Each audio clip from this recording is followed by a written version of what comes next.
like someone was sitting on me. My hands were shaking uncontrollably. I reached for my phone to call for help, but I couldn't make my fingers work properly. The simple act of dialing a number became impossible because I couldn't focus my eyes or control my movements.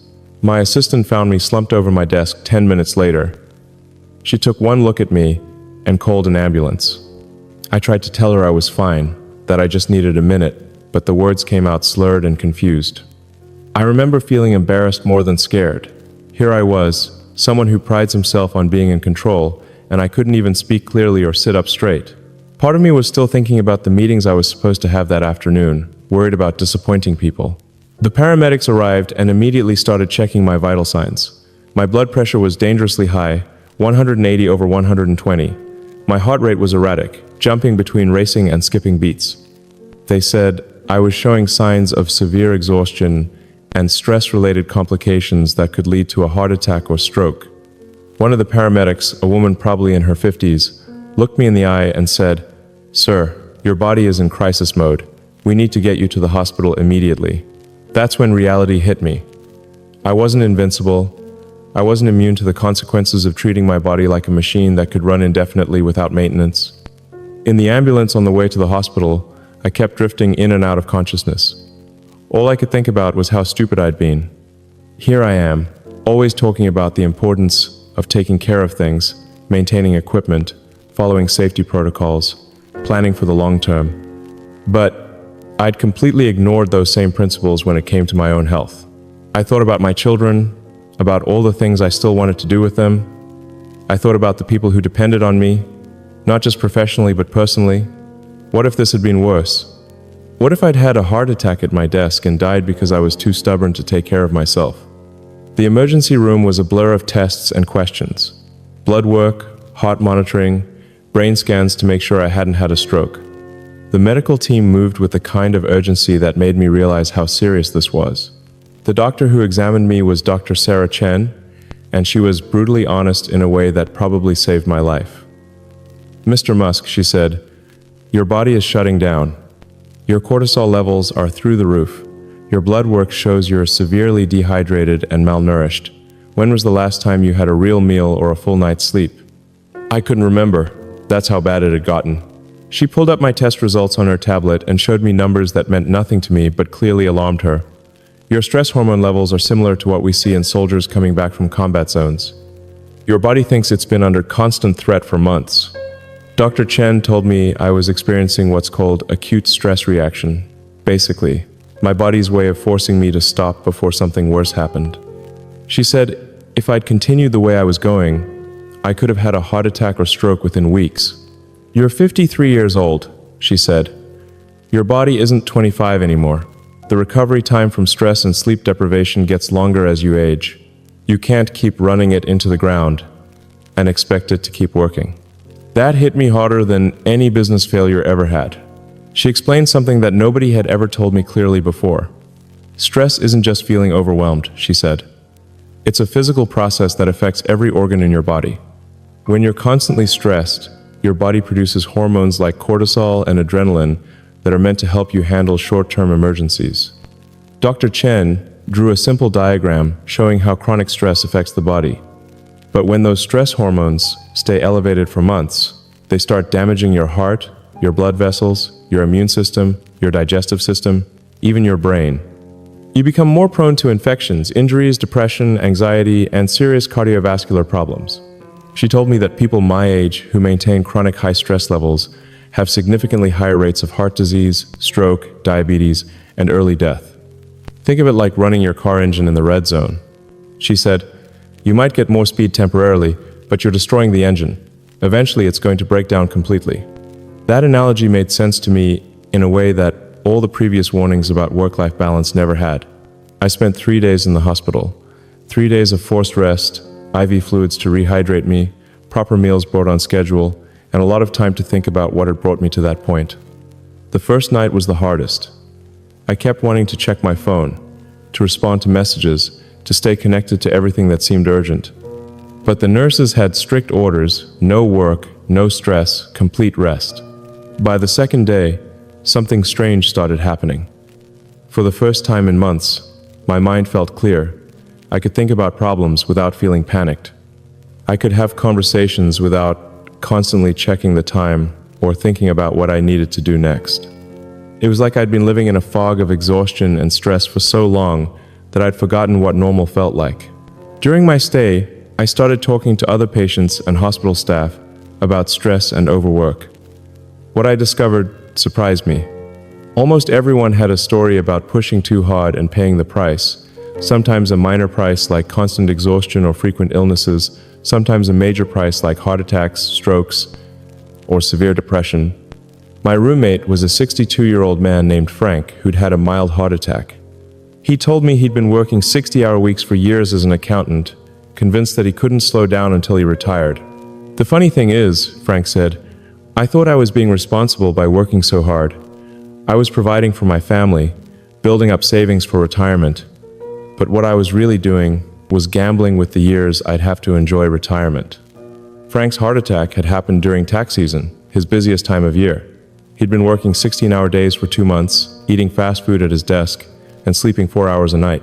My wife kept telling me to slow down, he said. My kids kept asking me to come to their games and concerts. I kept saying after tax season or after we finish this big project, but there was always another busy season, another big project.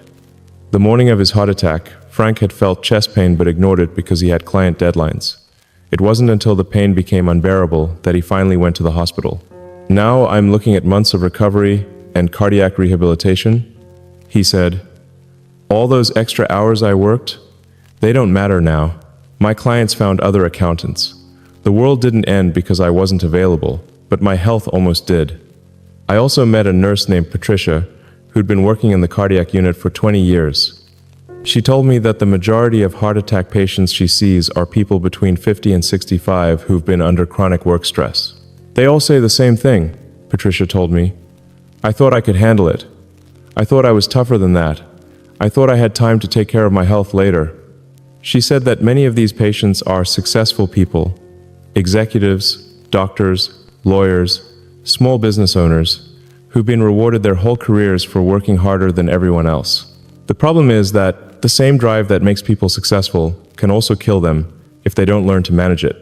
Patricia explained, your body doesn't care how important your work is. It has limits, and when you exceed those limits consistently, it breaks down. Patricia shared something that really stuck with me. She said that the patients who recover best aren't necessarily the youngest or the healthiest. They're the ones who use their health scare as a wake-up call to change their entire approach to life. The patients who go right back to their old habits usually end up back here within a year or two, she said. But the ones who really change, who learn to prioritize their health, who set boundaries around work, who invest in relationships and hobbies, they often tell me later that their heart attack was the best thing that ever happened to them. During my second day in the hospital, Dr. Chen brought in a cardiologist to explain the long-term risks I was facing if I didn't change my lifestyle. Dr. Rodriguez was probably in his 60s, and he spoke with the authority of someone who'd seen too many preventable tragedies. The human body is remarkably resilient, he said, but it's not infinitely resilient. Every day of chronic stress, poor sleep, and inadequate nutrition creates small amounts of damage throughout your system. Usually, that damage accumulates slowly and invisibly until suddenly it reaches a tipping point. He showed me charts of what happens to the cardiovascular system under chronic stress. Blood pressure rises, arteries become inflamed, the heart works harder to pump blood through constricted vessels.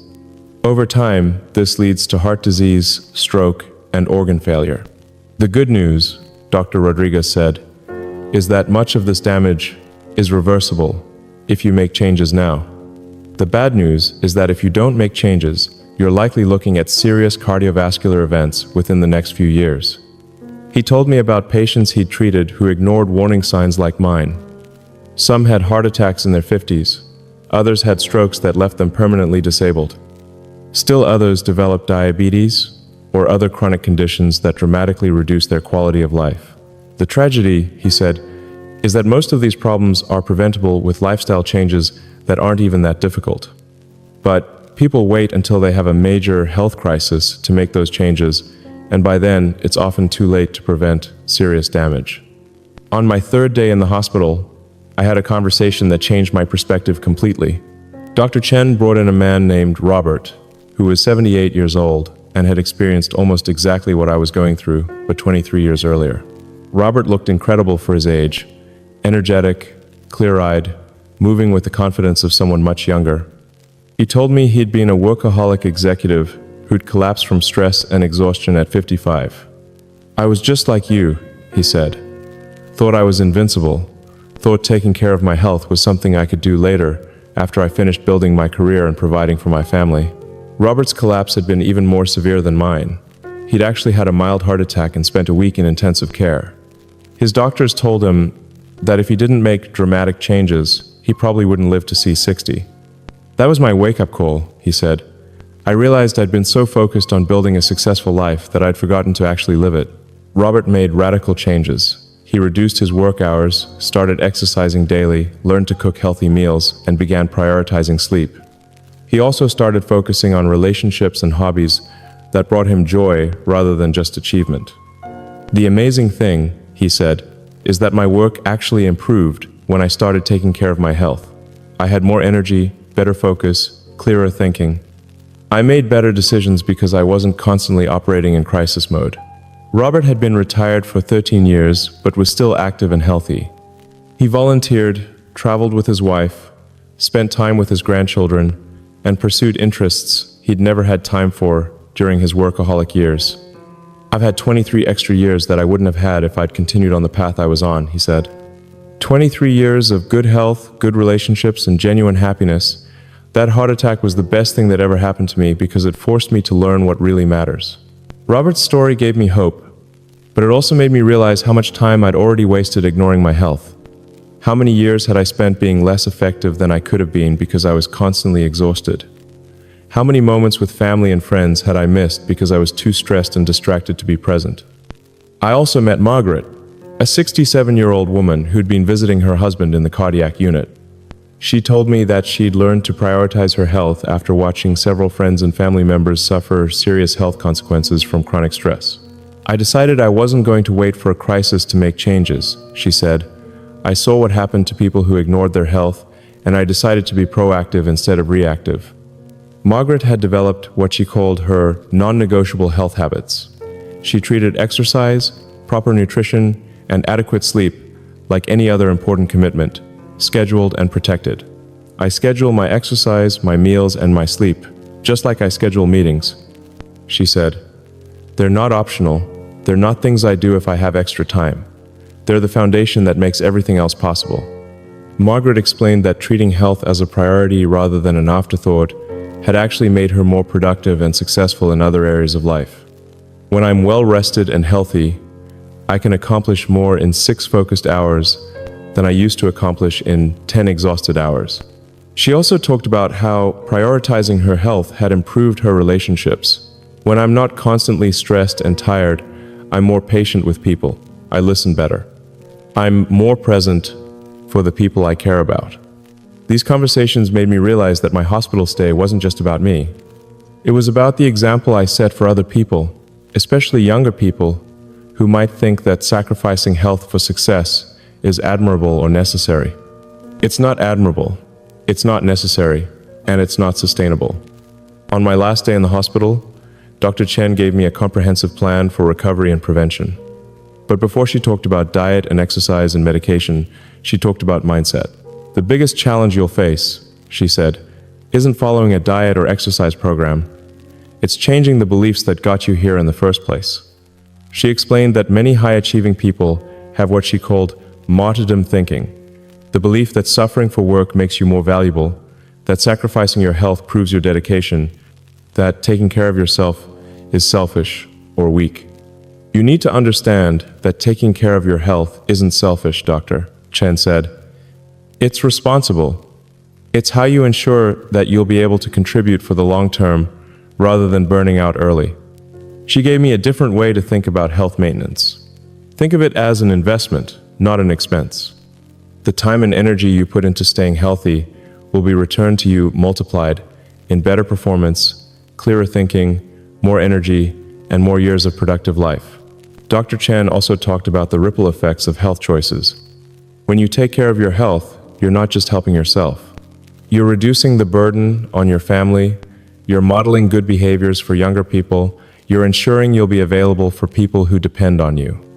Since leaving the hospital, I've made changes that I should have made years ago, but I want to be honest about how difficult it's been.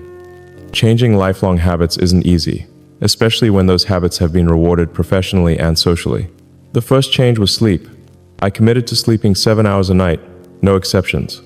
This meant saying no to some late-night meetings and social events. It meant setting boundaries that felt uncomfortable at first. But the difference was almost immediate. After just 1 week of proper sleep, my thinking was clearer, my patience was better, and my energy was more consistent throughout the day. The second change was nutrition. Instead of surviving on coffee, snacks, and whatever was available in meetings, I started eating 3 real meals a day. I hired someone to help with meal planning and preparation because I knew I wouldn't maintain this change if it was complicated or time-consuming. The improvement in my energy and mood was remarkable. I hadn't realized how much my erratic eating patterns were affecting my mental clarity and emotional stability. The third change was exercise. I started with just 30 minutes of walking every morning. Nothing intense, nothing that required special equipment or gym memberships. Just a simple walk outside before starting work. This became my favorite part of the day. 30 minutes of quiet time to think, to notice the world around me, to transition from sleep to work in a healthy way. It gave me more energy for the rest of the day and helped me sleep better at night. The fourth change was boundaries.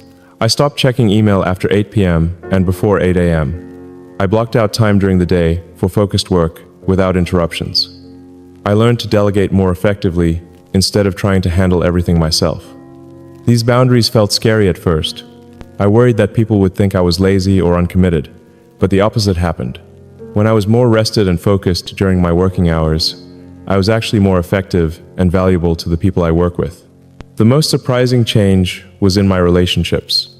When I wasn't constantly exhausted and stressed, I became more patient, more present, and more enjoyable to be around. My conversations with family and friends became deeper and more meaningful because I had the mental and emotional energy to really engage. But I want to be honest about the challenges too. There are still days when I'm tempted to skip exercise or stay up late working on something that seems urgent. There are still times when I feel guilty for taking time to eat a